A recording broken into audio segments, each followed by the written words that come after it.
amplificadores y altavoces, que pueden ser tanto para sonidos ya grabados o sonidos en vivo. Y el principal objetivo es distribuir esta señal y llegar a mayor público y a mayor distancia.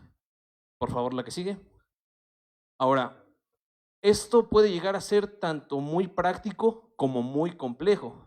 Con el simple hecho de yo tener un transductor de entrada, que en este caso podría ser un micrófono como lo estoy ocupando en este momento, y una altavoz, puede ser pasivo o activo, eso ya entra parte dentro de un refuerzo sonoro. ¿Por qué? Porque yo estoy amplificando la señal que estoy emitiendo directamente de mi boca para que pueda llegar a ustedes por medio del transductor de salida, que sería un altavoz.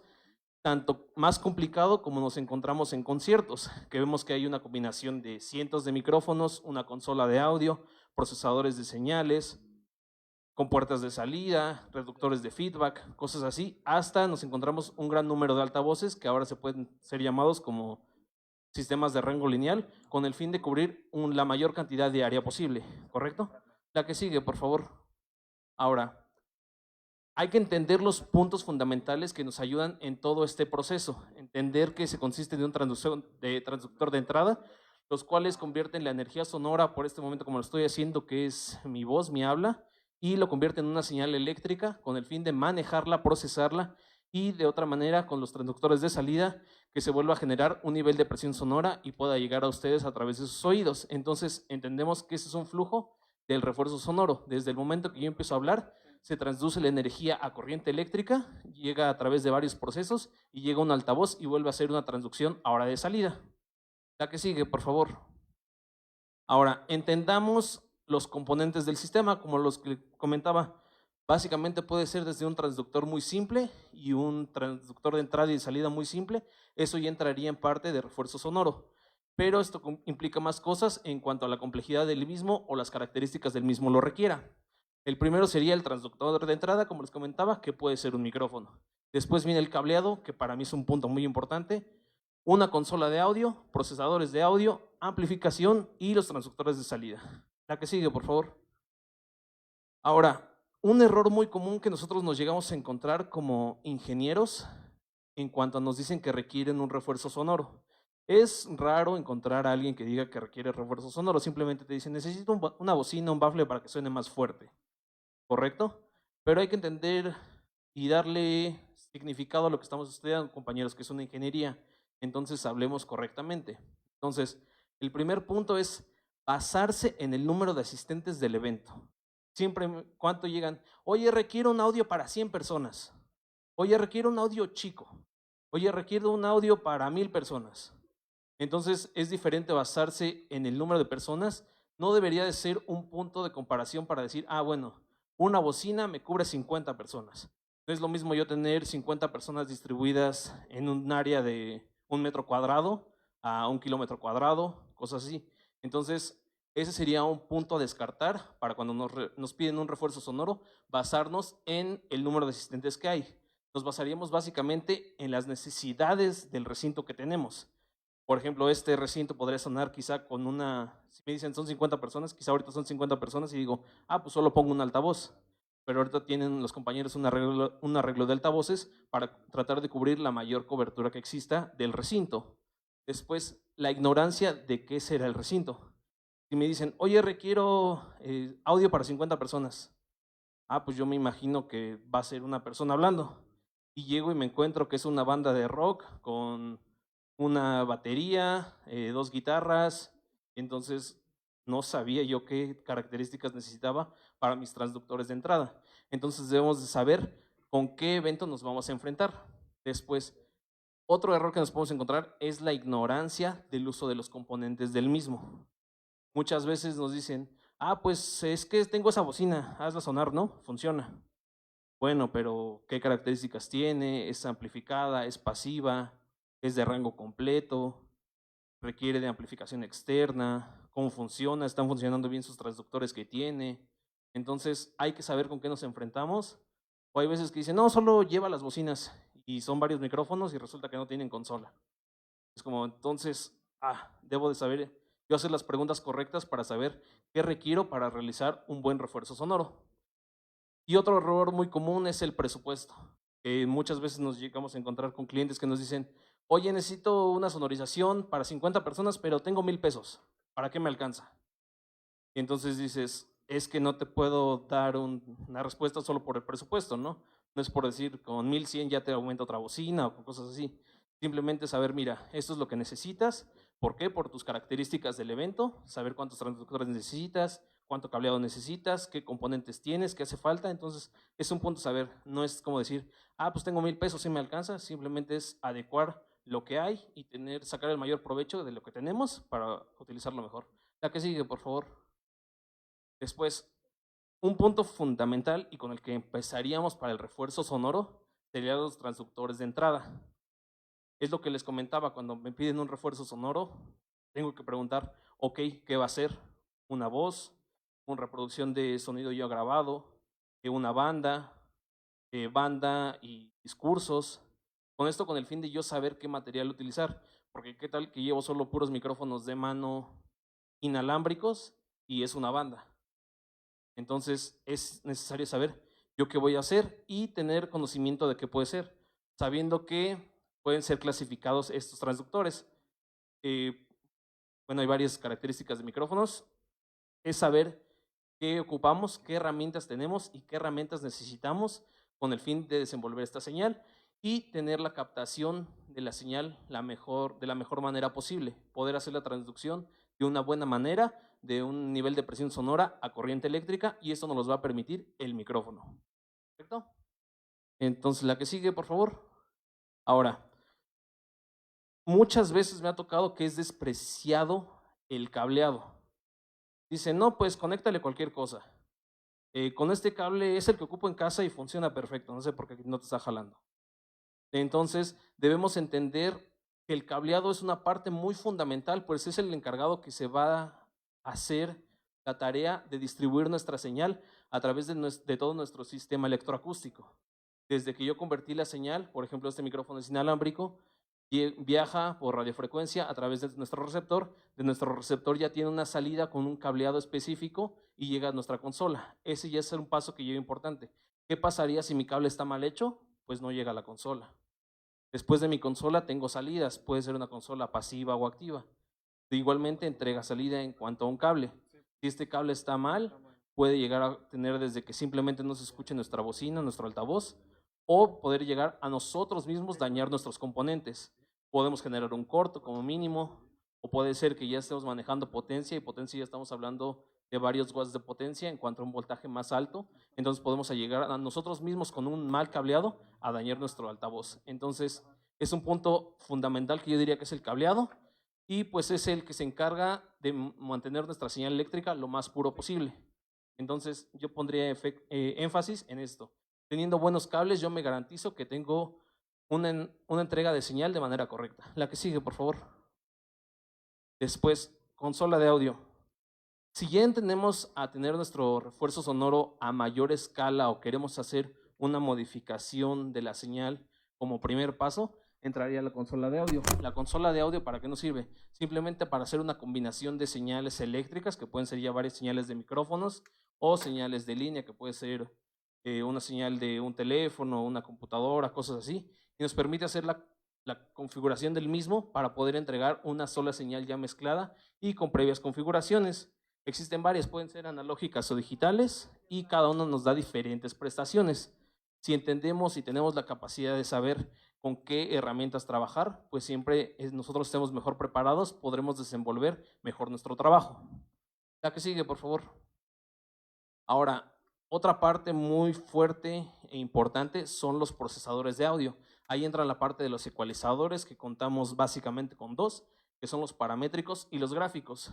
Compresores, con puertas de ruido, efectos, y los supresores de alimentación. Esto con el fin de nosotros poder adecuar nuestra señal y tratar de mandar una mejor señal de manera posible, siempre teniendo en cuenta un valor muy importante, que es la inteligibilidad.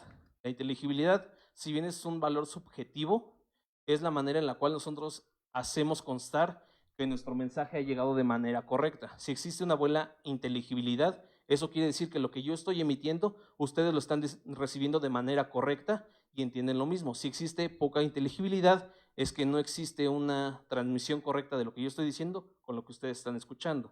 Entonces, para eso nos ayudan estos procesos, para poder modificar nuestra señal, limpiarla, ejecutarla, poderle hacer diferentes procesos que ahorita vamos a ver, con el fin de entregar una señal lo mayor limpia posible, con el fin de garantizar la inteligibilidad de las cosas. Porque ¿de qué me sirve tener miles de bocinas que suenen fuertísimo, pero si mi inteligibilidad es nula? No me sirve de nada, tengo un refuerzo sonoro malo porque no estoy haciendo su objetivo fundamental, que es entregar mi señal amplificada de mi punto de origen a mi punto de ustedes, que son los receptores. Entonces, ese es el punto con el fin de los procesadores. La que sigue, por favor. El primero, nos encontramos con los ecualizadores paramétricos y gráficos. Existen estos dos. Los paramétricos normalmente son los que se encuentran a la entrada, son los primeros que modifican la señal. Los gráficos son los que normalmente tenemos a la salida de los equipos. No quiere decir que no podamos meter un ecualizador gráfico a una entrada y un ecualizador paramétrico a una salida. Simplemente son las maneras en las cuales podemos trabajar. Por ejemplo, los paramétricos están en cada canal de mezcla, aunque también se pueden encontrar por separado. Y los gráficos, un punto fundamental con el cual yo entendí la diferencia de estos mismos, es que un ecualizador paramétrico son perillas, que simplemente es un potenciómetro de vueltas, que simplemente lo que nos ayuda es a aumentar el ancho de banda de dicha frecuencia, normalmente utilizados en 3 bandas, bajas, medias y altas.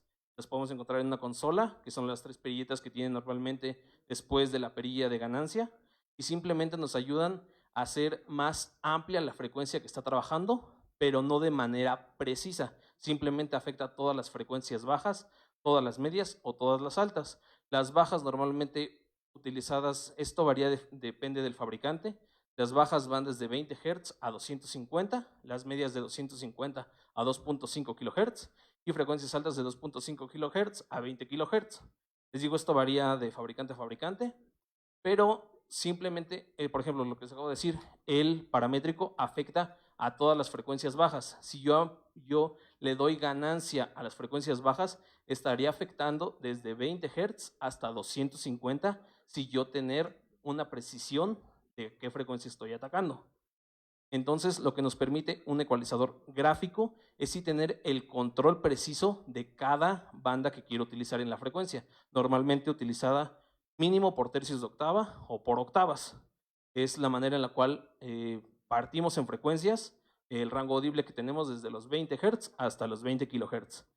Esa es la ventaja que nos da un ecualizador gráfico, que podemos saber qué frecuencia estamos atacando y cuánta ganancia o reducción de ganancia le estamos dando, pero a la frecuencia en específico. Esas son las variaciones que existen entre un paramétrico y un gráfico. Paramétrico afecta a un rango de frecuencias y un gráfico solo afecta a una gráfica o a un tercio de gráfica. La que sigue, por favor. Por ejemplo, ahí tenemos la comparativa. Del lado izquierdo tenemos en una consola digital un ecualizador paramétrico. Como se ve, está afectando a varias señales. A una frecuencia en específico, no, está afectando a un rango de frecuencias. Y del lado derecho tenemos un ecualizador paramétrico, en el cual sí estamos afectando simplemente a una sola frecuencia. Si bien por características propias, las frecuencias llegan a tener señales a los lados que no podemos afectar directamente. Siempre vamos a tener ataques a frecuencias adyacentes de cada frecuencia que queremos atacar. Estos sí son las frecuencias fundamentales. La frecuencia fundamental es la que estoy haciendo, pero a los lados tengo frecuencias que también estoy afectando del mismo. Pero como se ve, no es lo mismo afectar a un rango de frecuencias a solo a una frecuencia y sus adyacentes. ¿Correcto? La que sigue, por favor. Después, compresor, yo lo manejaré también como un punto muy específico. Hay que entender que en audio nosotros llegamos a tener un rango dinámico. El rango dinámico es la manera en la cual nosotros estamos trabajando. El rango dinámico se entiende desde el nivel de presión sonora más bajo que tenemos en nuestro refuerzo sonoro hasta el más alto. Ese sería nuestro rango dinámico. ¿Qué pasa si nosotros vamos tanto por la parte inferior del rango dinámico? Ya no se escucharía, o si pasamos el rango dinámico, llegamos a una saturación. Entonces, con un compresor, nosotros nos garantizamos que nos mantenemos dentro de nuestra señal, dentro de nuestro rango dinámico, y no llegamos a que no se escuche o sature. Entonces, con un compresor garantizamos que nuestra señal está trabajando de manera correcta. Y, por ejemplo, esto es sin reducir la ganancia. Y esto sería, por ejemplo, si aumenta en un 10% nuestra señal de entrada, significa que aumentaría en un 10% nuestra salida, ¿correcto? Entonces, les comento, el rango dinámico no es más que la diferencia del nivel de presión sonora menor que tenemos al mayor que tenemos. Ese sería nuestro rango en el cual nosotros trabajaríamos. Y es porque me dicen, no, pues es que es mejor que todo se escuche fuerte, ¿no? Ahí hay recomendaciones, no está mal trabajado, simplemente es, como lo escuchamos en nuestras canciones cuando reproducimos alguna playlist, empieza con un tono suave, espacio, y después nos lleva a, con el medio de amplificar el rango dinámico, a entender las variaciones que existen. No es lo mismo cómo suena un piano a cómo suena una guitarra eléctrica. Si yo tuviera el mismo rango dinámico de las dos cosas, escucharíamos hasta de mal manera una señal baja como fuera un piano. Por ejemplo, si nosotros a una batería la bajamos al nivel de presión sonora de un piano, diríamos que no se escucha. Entonces nosotros mismos estamos sabiendo cómo trabajar con el rango dinámico. La que sigue, por favor.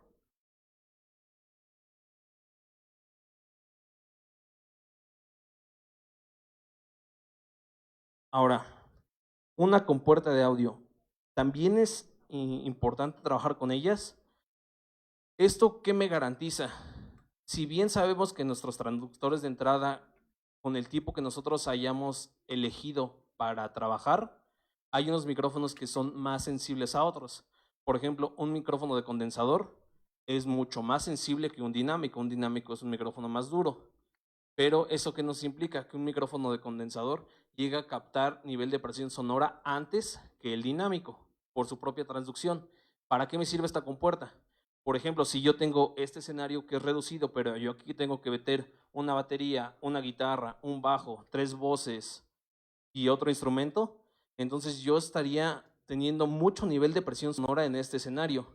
Que por ejemplo, un micrófono de condensador ya podría captar todas las señales quizá de todos los instrumentos.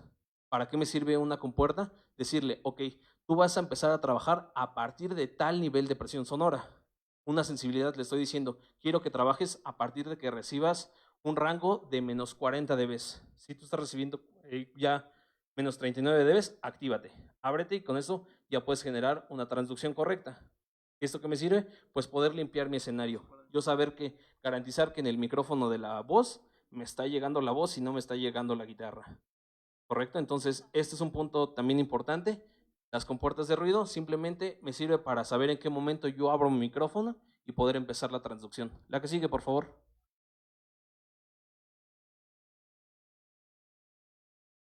Ahora, los efectos. Es un punto casi final de ya llegar a la transformación de nuestra señal. ¿Con qué fin fueron hechos los efectos? Con el fin de generar una parte en nuestra mente, psicoacústicamente hablando. Si yo quisiera que mi voz se escuchara, decirlo, más brillosa, le puedo meter un efecto. ¿Esto con qué fin? Con el fin de que ya las industrias, cuando tú compras música, antes era en formatos analógicos, digitales, ahora ya es puro digital, pero eso es con el fin de que básicamente yo escuche en vivo lo que yo compré en casa.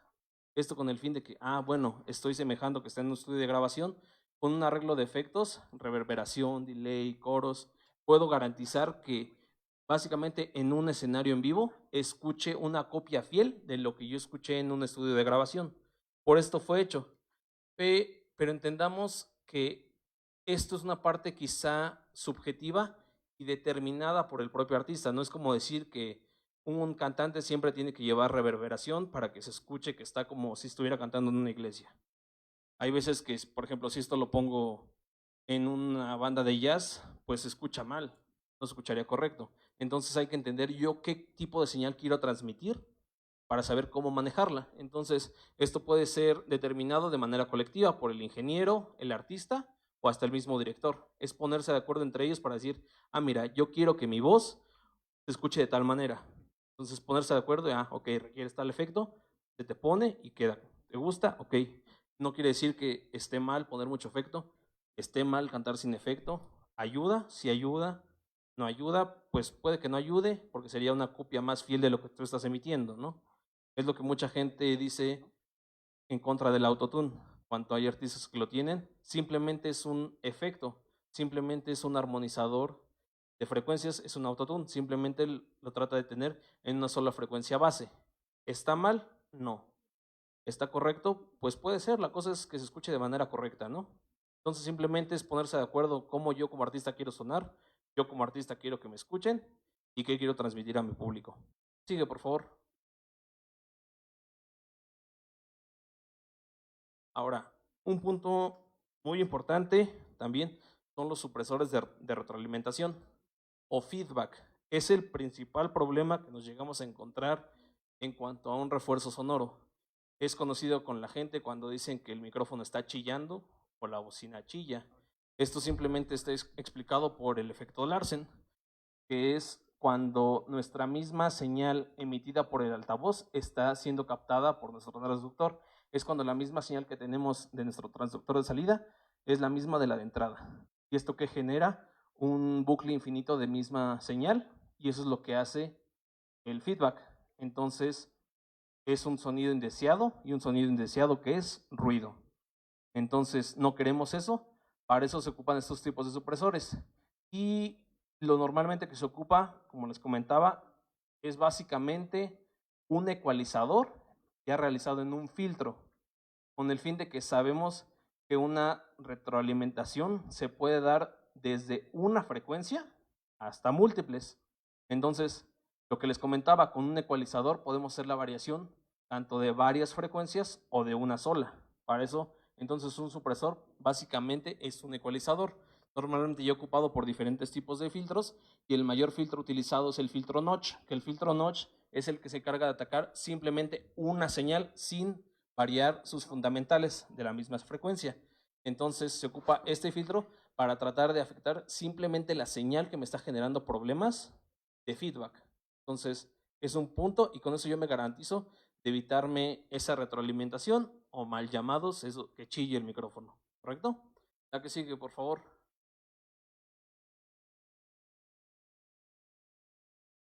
Ahora, ya teniendo nuestra señal manejada, manipulada, y ya no queremos hacer ninguna variación, sigue la etapa de amplificación. Es el último, es el penúltimo paso de nuestro sistema. Es la manera en la cual nosotros vamos a entregar nuestra señal de manera correcta. En audio, diría que existen mínimo 3 niveles de señal en cuanto a nivel micro, nivel línea y potencia. Entendiendo, haciendo la analogía en corriente eléctrica, nivel micrófono son 0.77 volts, nivel línea es el doble, 1.47 volts, y ya potencia es un aumento de aproximadamente 40 dB, entendiendo que el decibel es una escala logarítmica. Entonces, si ya lo traducimos a voltaje, si yo estoy entregando un dB de voltaje, estaría entregando aproximadamente 50-60 volts a mi salida de un amplificador, ¿correcto? Entendiendo esta parte matemática de la parte logarítmica, que no es relación 1 a 1, sino es una base logarítmica 10, entonces debemos entender esto. ¿Con qué fin? Hay que saber qué tipo de señal estoy enviando y qué tipo de amplificación es necesaria para dicha señal. Por ejemplo, hay altavoces ya más comunes y comerciales y caseros que ya son altavoces activos, que simplemente yo con conectar mi teléfono y subirle a la perilla de ganancia se escucha. Pero este circuito ya es un circuito que me da la capacidad de recibir nivel micro o nivel línea, simplemente con la activación normalmente de un botón que normalmente dice mic o line. ¿Sí? ¿Qué pasa si yo conecto un nivel línea cuando yo tengo un nivel micro? Le estoy entregando el doble del voltaje necesario para que mi altavoz empiece a trabajar. Entonces, desde que yo le empiezo a subir poco, la amplificación se vuelve logarítmica, y esto puede hacer que yo llegue a volar mi altavoz. Entonces hay que entender qué tipo de nivel estoy trabajando en cuanto a audio y saber qué tipo de amplificación requiero. No es lo mismo amplificadores de potencia, por ejemplo, para altavoces pasivos, que me genera, que me dice que trabaja con un de 20 watts RMS, que sería la potencia nominal. Y si yo le conecto un amplificador que me entrega 100 watts de potencia nominal en RMS, que le estoy entregando 4 veces más. Entonces, ¿qué va a pasar en ese instante? Yo voy a quemar mi altavoz. Entonces hay que entender qué amplificación requiero, cómo va a trabajar, para poder garantizar que yo estoy entregando mi señal ya modificada y amplificada de la manera más pura posible, con el fin único de transmitir amplificadamente lo que yo estoy entregando. La que sigue, por favor. Ahora, los transductores de salida, y mucha gente piensa que esto es lo fundamental del refuerzo sonoro. El refuerzo sonoro simplemente dicen, oye, es que requiere refuerzo sonoro, sí, véndeme 3 bocinas. Pero no entienden toda la parte de atrás que ya explicamos. No entienden que se requiere un micrófono, no entienden que se requiere cableado, una consola, un procesador de efectos. Entonces mucha gente piensa que refuerzos sonoros simplemente son altavoces. Entendamos que no. Sí, si bien es la parte que nos entrega nuestra señal amplificada, no es la que hizo todo el trabajo. Hay un trabajo detrás para que nuestros altavoces puedan trabajar de manera correcta. Los altavoces, también llamados como parlantes, altoparlantes o bocinas, su nombre correcto es altavoz. Una bocina simplemente son los transductores que se encuentran dentro del mismo altavoz. Bafle es la caja que cubre nuestros transductores. Entonces su nombre correcto sería altavoz. Bocina es un transductor, el bafle solamente es la caja. Entonces entender, oye, véndeme un bafle. ¿Qué requieres? ¿Solo la caja sin transductores? Véndeme la bocina. Solo requieres el transductor, no requieres el bafle. No, es que dice, no, es que, entonces le digo, tú lo que necesitas es un altavoz. Es una combinación de una bocina con el bafle. Ok, está perfecto, ¿no? Y normalmente pueden ser tan simples como uno solo, hasta un arreglo de altavoces. Y hay que saber también que existen muchas formas de generar altavoces. Simplemente puede ser solo un transductor, un arreglo de transductores que nos genere un altavoz que puede ser de rango completo. ¿Qué significaría esto de rango completo? Que es capaz de generar las 3 bandas de la frecuencia de audio, de las bandas de audio, que pueden ser desde los 20 hasta los 20 kHz. Eso sería un altavoz de rango completo. O simplemente, que es ahora ya lo más utilizado, son sistemas de rango lineal. Llamado de rango lineal porque se supone que nos entregan las frecuencias de 20 a 20 kHz uniformemente. Pero son arreglos, si se dan cuenta, son las bocinas que normalmente se cuelgan. Las bocinas colgadas son los medios y los agudos, que se encargan de 250 Hz hacia arriba, y las que se encuentran en el piso son los buffers, que son los que se encargan de reproducir las frecuencias bajas. Y esto implica varias cosas, que puede ser desde colocar simplemente un altavoz o llegar a hacer un arreglo de altavoces. Hay diferentes tipos de arreglos, y también hay tipos de arreglos muy utilizados en cuanto a frecuencias bajas para subwoofer. Existen los arreglos cardioides normalmente conocidos. ¿Para qué nos ayudaría un arreglo cardioide de subwoofer? Si yo tengo este escenario y mi público está enfrente, pues quiero que toda la energía, el nivel de presión sonora se vaya hacia ustedes. A mí no me sirve yo tener una contaminación auditiva de frecuencias bajas en mi auditorio. Entonces, ¿yo qué necesito? Mandar toda la energía posible hacia el público. Entonces, con este tipo de arreglos, yo garantizo que toda la energía se está disipando hacia la audiencia, que es donde quiero que llegue fundamentalmente esto. Se pueden hacer arreglos de tipos convencionales, arreglos lineales. Convencionales son como las bocinas que tenemos en este momento. Por ejemplo, la Community sí es de rango completo, porque cuenta con las 3 filtros, que es el Quaker, el buffer, Quaker y Tweeter. Como dato normal, el buffer se le llamó así por la gente en Estados Unidos que decía que los perros hacían woof. El Quaker porque los patos hacen quack, y el Tweeter porque los pájaros hacen tweet. Entonces de ahí viene el nombre y se basa en los 3 rangos en los cuales podemos diferenciar las frecuencias: bajas, medias y agudas. Por ejemplo, esos son altavoces de rango completo, son capaces de generar desde frecuencias bajas hasta frecuencias altas, contando por dentro con un filtro de cruce. ¿Qué nos va a hacer este filtro de cruce? Que no nosotros hagamos trabajar a nuestro parlante para frecuencias que no está diseñada. ¿Qué pasa si a un Tweeter le entregamos una señal de 20 Hz a 200 Hz? Lo vamos a quemar porque estamos haciendo que trate de transducir esa frecuencia, que es imposible por su propia Construcción. La longitud de onda de 20 Hz no es la misma a la de 10 kHz. 20 Hz, la longitud de onda está, si no me equivoco, son creo que 5.4 metros, la longitud de onda. Y de 10 Hz, si no me equivoco, es apenas 60 centímetros. Entonces, ¿qué pasa si yo le intento hacer que un Twitter genere una frecuencia baja? Es imposible, no lo va a lograr. Simplemente yo voy a afectar mi componente, lo voy a descomponer. Para eso me sirve la red de cruces que tiene dentro el altavoz. La que sigue, por favor. Ahora, puntos a considerar cuando nos piden un altavoz. Ok, si es activo o pasivo, tu respuesta en frecuencia que les comentaba. Si sé que no tengo tanto espacio para colocar unos subwoofers, pues trato de yo llevar un altavoz que tenga rango completo, con el fin de que un solo altavoz me genere toda la frecuencia del rango audible. O qué tal si me dicen que va a ser solamente una presentación de una voz hablada y yo llevo un arreglo de 30 subwoofers. ¿Me va a servir? Pues no, porque el rango de voz se encuentra de un hombre de los 300 Hz a los 3 kHz aproximadamente, variando del tono y timbre de cada persona. Entonces, eso quiere decir que mi voz no va a hacer que funcionen los subwoofers que yo hice su frecuencia de corte a 250 Hz. Entonces, ¿para qué me sirve que yo lleve un arreglo de subwoofers si solamente va a ser una voz? O caso contrario, ¿qué tal si llevo solo un concierto de puro bajo y batería y no llevo subwoofers? Entonces estoy haciendo forzar a mis altavoces que nada más llevo de medios agudos a que reproduzcan esas frecuencias. ¿Y qué me van a decir normalmente? ¿Sabes qué? Pues no se escucha. O mal normalmente, oye, como que le falta cuerpo, ¿no? Como que no se escucha de manera correcta. Entonces hay que entender eso. Nuestro rendimiento y la sensibilidad de dicho altavoz. Un punto que me he encontrado mucho es que dicen, oye, pero es que la bocina que me venden en Walmart dice que es 20,000 watts PMPO. Dice que es 20,000 watts y por ejemplo esta Community me dice que es de 200 watts. Dice, pues prefiero yo comprar la que me cuesta 10 veces menos, que me dice que me entrega 20,000 watts, a esta que me cuesta muchísimo más y dice que solo son 200.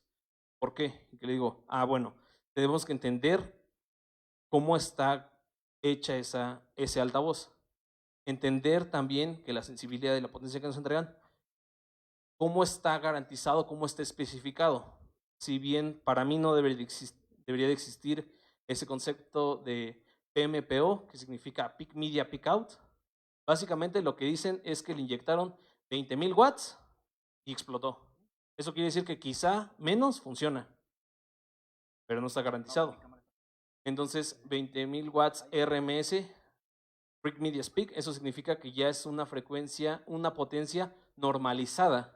Eso ya quiere decir que sí me está entregando los 200 watts de manera continua, sin tener variaciones de nuestro altavoz, sin que llegue a tener algún problema. Y normalmente todos esos altavoces caseros, abajo dice 20 watts RMS o 10 watts RMS, pero en súper chiquito, y los 20,000 watts en gigante. Entonces hay que entender con qué estamos trabajando, ¿no? Y entender con qué fin. Si yo tengo altavoces pasivos que me dicen que trabajan en 200 watts RMS, si mi amplificador es de 300 watts, ¿qué puede pasar? Lo puedo llegar a quemar. Si solamente tengo un amplificador de 100, esto quiere decir que ahora yo estoy forzando mi amplificador, no mi altavoz, y eso quiere decir que nunca voy a poder amplificar de manera correcta mi altavoz con ese amplificador que tengo. ¿Correcto? La distorsión que nos puede llegar a generar, si bien me empiezan a decir, oye, es que yo te pedí audio para 50 personas y me trajiste una bocina. Yo, pues sí, pero me imaginé que tus 50 personas iban a estar en un cuadro de 5x5. Con un altavoz sí puedo cubrir esa área. Era lo que les comentaba, que no nos basemos en el número de gente, sino en las características que debemos de cubrir. Entonces, bueno, pues empieza a subir, ¿no? O sea, súbele para que todos escuchen. ¿Qué pasa cuando yo empiezo a subir? Empezamos a jugar con el rango dinámico. Cuando paso el rango dinámico, distorsiona.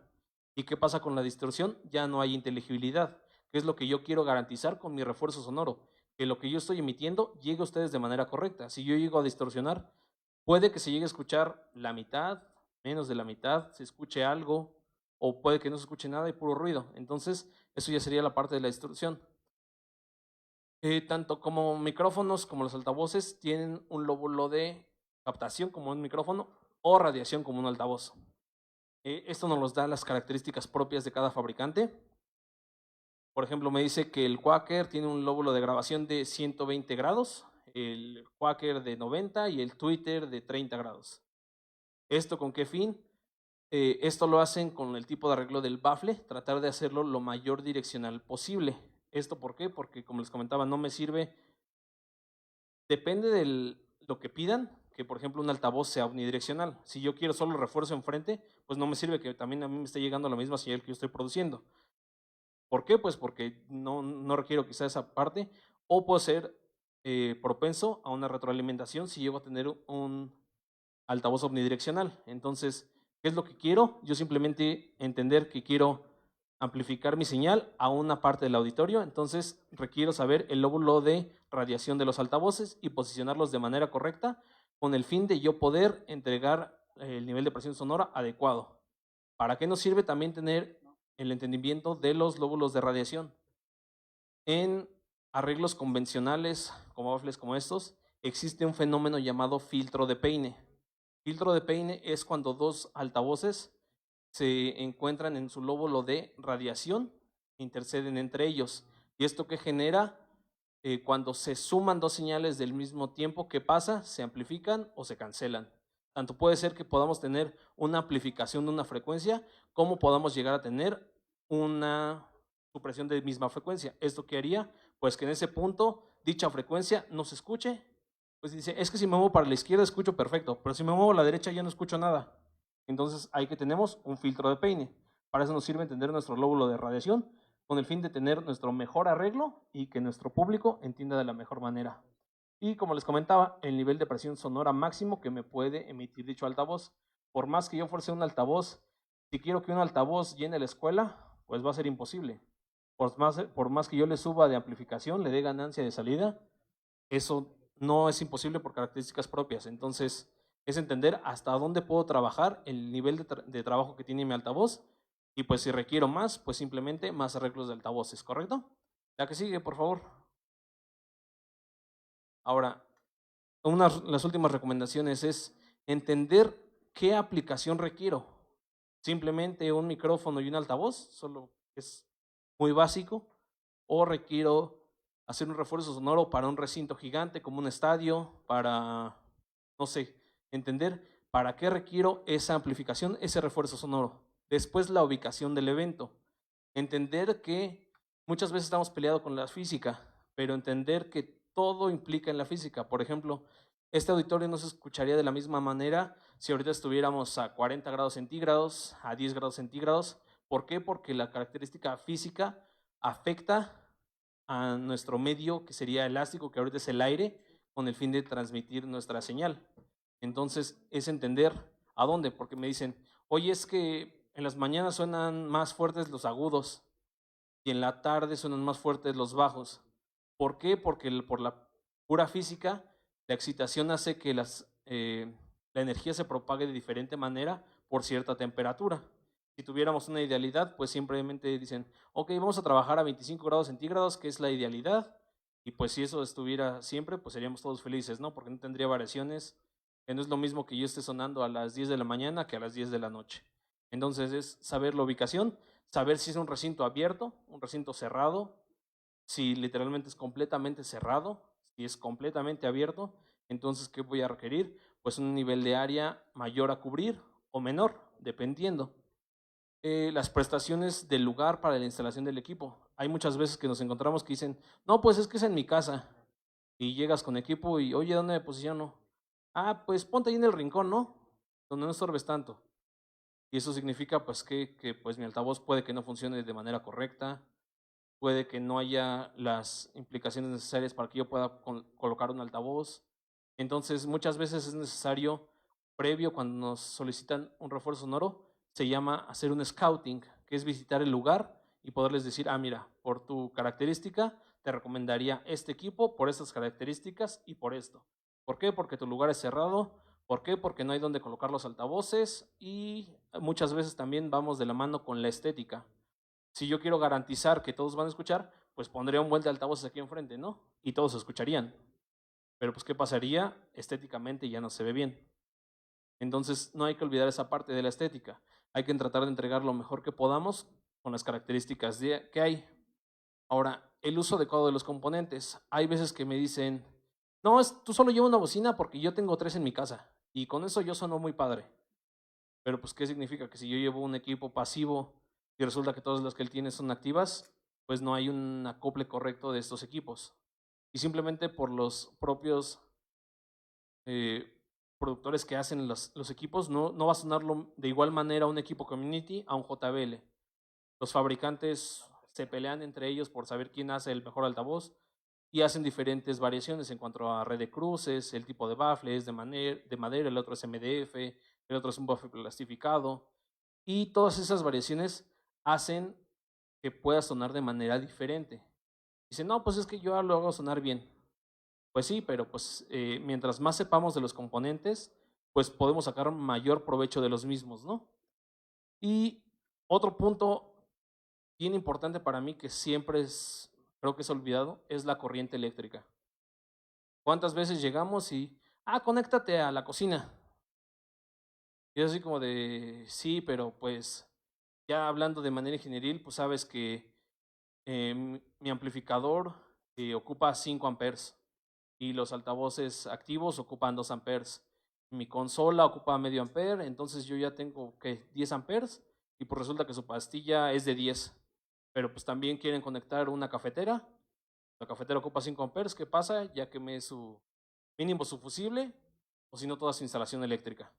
Entonces hay que entender bien qué vamos a ocupar. Si bien sabemos que sin corriente eléctrica casi nada funcionaría. Entonces, saber que no es lo mismo una corriente casera que una industrial o la que me genera una planta, ¿no? Entonces hay que entender esto. O que me dicen, no, pues sí, conéctate y llego con mi multímetro y me está entregando 140 volts. Entonces, y se supone que mi equipo trabaja de 110 a 120. Entonces, ¿qué estoy propiciando? Que puede que mi componente se llegue a quemar. Dice, no, es que yo conecto sin problema. Y que le digo, pues sí, tú, pero si ya lo estás haciendo de manera correcta, debo de garantizar. Yo diría que es un punto muy importante, la corriente eléctrica. La que sigue, por favor. Y listo, es un poco de lo cual les pude platicar, de la experiencia que me he encontrado. No sé si tengan alguna duda de lo poquito, lo mucho que expliqué. Espero no haberlos confundido más, quizá. Y pues creo que gracias, compañeros.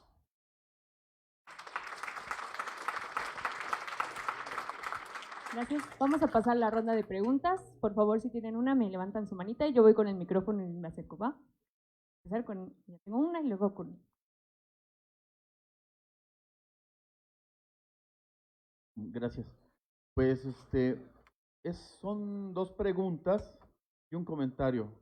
No sin antes también agradecerle al ingeniero Jonathan, bueno, al maestro Jonathan, porque estudió un posgrado aquí. Él es egresado también de nuestra especialidad de acústica y que me da gusto recibirlo, me da gusto que saludarlo y que nos comparta su experiencia en el sector productivo. Una pregunta es sobre el Palacio de los Deportes. El Palacio de los Deportes albergó conciertos durante mucho tiempo. No sé ahorita, me parece que no. Mi pregunta es sobre el refuerzo sonoro para ese tipo de recintos que son cascos, ¿no? Son cúpulas.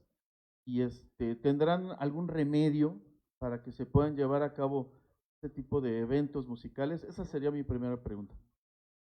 Ok, Inge, sí, gracias. El profesor fue un maestro para mí. Un gusto encontrarlo, Inge. Sí, sigue albergando conciertos. ¿Qué se puede hacer? El primer punto, pues entraríamos en la parte de acústica arquitectónica. Podríamos hacer, si bien en este momento ya tiene un acondicionamiento en la parte de arriba, tiene un cielo flotante, ahora ya lo tiene. Y esto nos ayuda a quitar las ondas estacionarias que se generan en la parte de arriba. Al ser una semiesfera, lo que mayor afecta son las frecuencias bajas. ¿Por qué? Por su longitud de onda. Entonces, el principal problema que llegan a tener este tipo de recintos es en frecuencias bajas. Entendiendo esto, si yo tengo un arreglo gigantesco de subwoofers, pues ¿qué voy a hacer? Voy a saturar de frecuencias bajas. Entonces es simplemente, el punto importante es hacer la alineación de un sistema. Entender que alineando el sistema nosotros vamos a garantizar que nuestro rango audible va a llegar al mismo nivel de presión sonora en todos. ¿Esto qué va a significar? Que yo al momento de alinear mi sistema, mis frecuencias bajas van a necesitar un menor nivel de amplificación, porque por características propias físicas del recinto me lo da.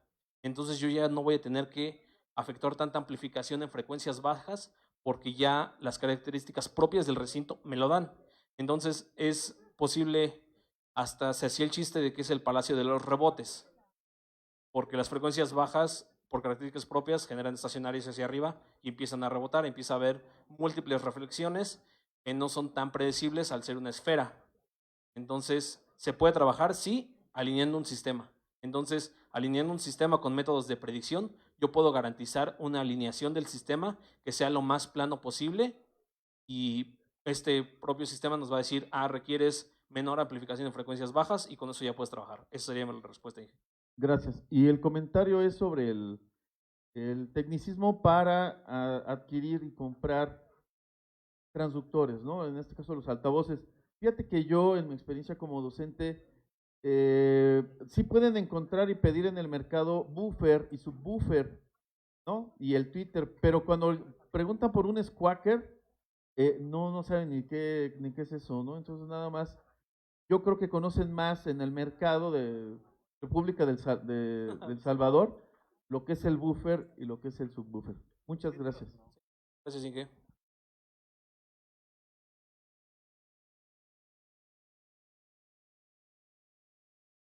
Buenas tardes. Primero que nada, felicitaciones por la presentación. Bueno, yo soy productor musical independiente y es bien conocido en este mundillo de que hay productores que saturan o distorsionan su mezcla para sonar más fuerte. ¿Esto en qué afecta o cómo afecta esto a al refuerzo sonoro? Ok, entendiendo que sí, como me mencionas que hay unos que dicen que se escucha, hasta lo he escuchado que dicen más calientito, y escuchar que dicen que si una consola no pica en rojos no se escucha bien, es decir, ¿qué pasa? Es explicarle que si desde mi punto de entrada tú me estás entregando una señal saturada, yo por más procesadores de audio que tenga, ya no puedo modificar dicha señal. ¿Por qué? Porque ya me la estás entregando saturada de señal. Ya no puedo hacer variaciones ni de ecualización, ni de una compuerta quizá, ni de un supresor. Entonces es explicarle, ok, desde ese momento, mira, me la estás entregando saturada, ¿qué va a reproducir en mi altavoz? Si mi altavoz es fiel a lo que yo le estoy entregando de entrada, mi salida va a estar saturada. Es explicarle, decirle, ok, mira, tu señal desde esta entrada me está entregando una ganancia muy fuerte. Por más que yo haga las variaciones con mis procesos, no llego a tener un buen manejo de tu señal. Entonces esto significa que en el altavoz se va a reproducir también con dicha distorsión. Es explicarle, mira, tu señal está así, la puedo manejar un poco, pero ya no puedo quizá ni subirle más ni bajarle, porque desde el punto de origen ya está distorsionado. Entonces decirle, sí lo puedo reproducir, pero se va a escuchar de igual manera con distorsión. Yo ya no puedo, ya no me dejaste la señal para poder trabajarla de manera correcta. Porque ¿qué hace una distorsión? Hagamos de cuenta una cubeta. La cubeta es mi rango dinámico. Si yo empiezo a verter mi señal de audio, que por ejemplo sería agua, le empiezo a llenar, llenar, llenar, llenar, llenar, y empiezo a saturar. ¿Qué pasa? Se empieza a caer el agua. ¿Y qué pasa? Esto significaría que yo estoy perdiendo señal. Ya no la voy a recuperar. Por más que le baje, por más que yo vacíe esa cubeta a una cubeta más grande, no voy a recuperar ya el agua que se cayó. Ya perdí esa señal, ya no la voy a poder recuperar. Entonces es decirle, ya no puedo manejarla. ¿Por qué? Porque falló dicha señal. Entonces entender ese punto. Si bien ya me la entregaste, ya no puedo variar tanto la señal a mi gusto. Ya hay una variación diferente. Entonces es explicarle ese punto. Decir, ya no puedo manejar esta señal. ¿Por qué? Por esto. Porque ya me la entregaste limitada y saturada. ¿La puedo reproducir? Sí. ¿Se va a escuchar de igual manera? Es correcto. ¿Por qué? Porque ya me entregaste tu señal de entrada de la misma manera. Eso sería. Pues, ¿Tenemos alguna otra pregunta?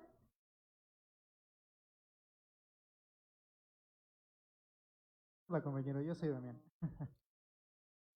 A mí me causa mucha curiosidad el hecho de que empiecen a tocar temas tan específicos como por que también ahí se incluyen los limitadores, ¿no? Pero en el momento de los transductores de entrada, como lo son de los micrófonos, a mí siempre me causa curiosidad cómo se logra hacer la fuente fantasma 48.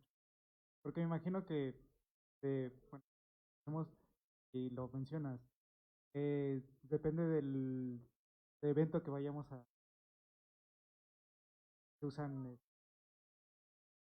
F, pero por ejemplo, ocurrido que llega a un, especifica un tipo, eh, ya ves que toca el tema de, pues sí, de la red eléctrica. ¿Cómo logramos que vaya a hacer una fuente fantasma? Y más o menos, ¿me puedes explicar sobre lo que es el compresor? Siempre me ha causado mucho conflicto. Ok. El Phantom Power, corriente fantasma llamado, es la manera en la cual nosotros excitamos nuestro condensador, que es el transductor que tiene el micrófono de condensador. Requiere corriente eléctrica para actuar. Es su base, es un circuito RC, que cuando es excitado cierra o abre. Entonces en este momento es alimentar de corriente eléctrica dos placas y al momento de hacerlas que se exciten, dichas empiezan a generar variaciones en cuanto a la corriente eléctrica. Ese sería como el principio de funcionamiento de uno de condensador. Existe Phantom Power ya normalizado que son 48 volts, pero antes existían micrófonos que solo requerían de una batería de 1.5 volts para funcionar. Esto va más detallado al tipo de transductor que tienen dentro, al tipo de condensador que es. Te comentaba yo antes de mano que simplemente los abrías, les ponías la pila con un switch y ya tenían su propia Phantom Power.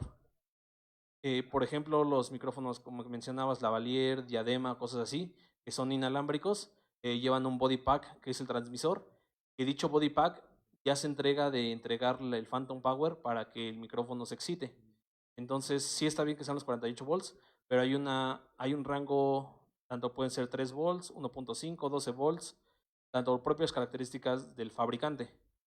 Dicha Phantom Power, te digo, puede ser suministrada tanto por una pila, anteriormente que eran micrófonos, te digo, de mano, alámbricos, se abrían, se introducía una pila y ahí estaba su Phantom Power. Body Pack para los inalámbricos, se encargan de suministrar el Phantom Power para el de condensador, o la consola nos llega a entregar ya por las propias características del fabricante los 48 volts de corriente continua, porque es corriente continua los 48 volts. De esa manera trabajan y te encargaría, te digo, dependería del componente. Puede ser que el micro lo traiga interno con una pila, por el body pack como un micrófono inalámbrico, o de la consola, que la consola es la que nos encarga de entregar ese punto. Es interesante lo que les comentaba del cableado. Si yo tengo un mal cableado de 48 volts y suministro ese voltaje, ¿qué puede llegar a pasar? Que yo pueda llegar a quemar mi transductor. ¿Por qué? Porque quizá tenga los polos invertidos o lo tenga mal conectado, entonces esto me puede llegar a generar problemas. Y la otra cuestión de compresor. Simplemente el compresor es hacer que nuestra señal trabaje en nuestro rango dinámico que queramos. Decirle, es una relación que puede ser 1 a 1 o infinito a 1, que simplemente sería, entiéndase como una gráfica, que puede ser como quizá también como una gráfica de rodilla que tiene un decaimiento hacia la derecha, y simplemente empieza de manera 1 a 1, empieza a subir la señal y empieza la misma salida. Al momento de yo comprimir mi señal de este lado, hago que mi frecuencia que esté, bueno, mi gráfica que esté en diagonal se empiece a curvar, y eso significa que yo le estoy diciendo que trabaje dicha señal, que ya no pase de ahí. Por más que siga aumentando en el eje Y, en el X ya no pasa. ¿Correcto? Entonces es decirle, tú vas a trabajar de aquí a acá. Y aunque me trabajes de más de acá, yo simplemente te voy a comprimir para que trabajes en este rango, con el fin de que yo tener un rango dinámico correcto para mí. Porque si empiezo a dejar que toda la señal pase, pues voy a empezar a distorsionar. Entonces el compresor es simplemente decirle, tú vas a trabajar hasta aquí. Parecido al limitador, sí, pero un limitador simplemente podría ser una compuerta de entrada aplicada a la salida. El limitador simplemente es, si llegas aquí, te cierras. El compresor es decirle, tú vas a trabajar de aquí para abajo. El compresor comprime, no limita, solamente comprime la señal. Está diciendo, baja, baja, baja. Limitador es ya, no sales. Entonces el limitador sería una compuerta de salida. El compresor simplemente es una adecuación que para decirle, tú llegas hasta esta señal, baja, llega, baja. Esa sería la diferencia.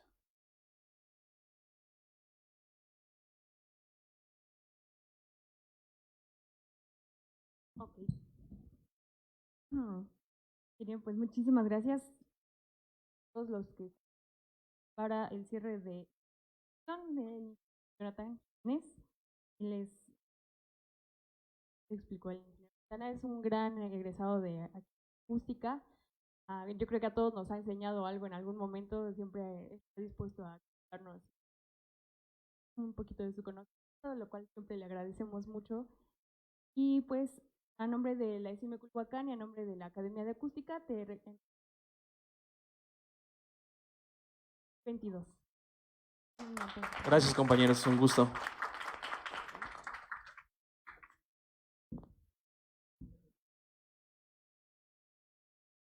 Gracias, compañeros. Vamos a continuar hoy con la siguiente exposición. Comienza en unos minutitos. A correr a cargo del ingeniero Carlos Emiliano Fajardo Ruiz y es de cómo trabajar en la industria musical desde cero. Un momentito, comienza, no se vayan, gracias, estamos en 2022.